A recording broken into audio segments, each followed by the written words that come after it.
जय मित्रांनो, तर आता मुंबई शहरच्या मैदानी चाचणीचा कट ऑफ लागलेला आहे. तर 7-8 दिवसांवरतीच आता 12 एप्रिलला आपली मुंबई शहरचा पेपर राहणार आहे. तर आता मुद्दा असा आहे की ग्राउंडच्या कट ऑफ मध्ये बदल होऊ शकतो का, तर आता या विषयावर आपण सविस्तरपणे बोलणार आहे. त्यामुळे व्हिडिओला स्किप करू नका. तुम्ही जर आतापर्यंत आपल्या चॅनलला नवीन असाल व ज्यांनी मुंबई शहरचा मैदानी चाचणी दिलेली आहे त्यांनी नक्कीच आपल्या चॅनलला समोरच्या प्रत्येक अपडेटसाठी आपल्या चॅनलला नक्कीच सबस्क्राईब करून ठेवा.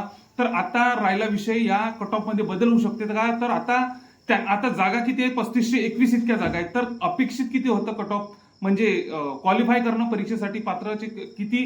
35,000 मुलं परीक्षेसाठी पात्र करणं अपेक्षित होतं, पण तितकी मुलं यावेळेस मुंबई सिटीला पात्र झालेले नाही. म्हणजे 33,000 प्लस काहीतरी मुलं इथं आपल्याला पात्र होताना दिसत आहे. तर आता यामध्ये बदल होऊ शकतो का, तर यामध्ये बदल कसा होऊ शकतो? एक कारण आहे यामध्ये की अंशकालीनच्या ओपनच्या जागांच्या व्यतिरिक्त, ओपनच्या म्हणजे 3च उमेदवार काहीतरी समथिंग मिळालेले आहे.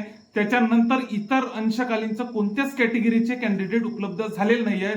म्हणजे आता जर कॅटेगरीला समजा समथिंग 7 जागा असतील तर 70 मुलं क्वालिफाय करणं अपेक्षित होते. त्याच्यानंतर अंशकालीनच्या जर समजा 5 जागा असतील तर 5 जागा म्हणजे आता 7 आणि 5 कॅन्डिडेट समजा अंशकालीनची उपलब्ध झालेले नाहीये. तर त्यांनी जर आता समजा 7 जागेसाठी 70 मुलं क्वालिफाय केले, त्याच्यानंतर अंशकालीनचा विचार न करता फक्त 70 मुलं 7 जागेसाठी क्वालिफाय केले संबंधित कॅटेगरी समजा अंदाजे.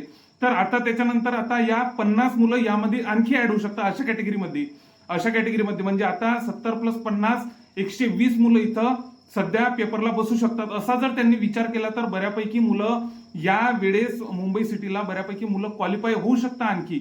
म्हणजे अंशकालीनच्या जागा जर यामध्ये ऍड केला म्हणजे आता समोरच्या उद्देशाने, म्हणजे आता अंशकालीनचे मुलं तर आपल्याला तर माहितीच आहे, त्या संबंधीचा GR पण आहे की अंशकालीनचे उमेदवार जर उपलब्ध झाले नाही तर ते सर्वसाधारण कॅटेगरीला आपल्या मिळत असतात संबंधित कॅटेगरीच्या. तर त्या जागांचा विचार करून जर आणखी मुलं म्हणजे सर्वसाधारणची मुलं क्वालिफाय केले तर आणखी ही लिस्ट खाली येऊ शकते. बऱ्यापैकी मुलं त्यामध्ये क्वालिफाय होऊ शकतात.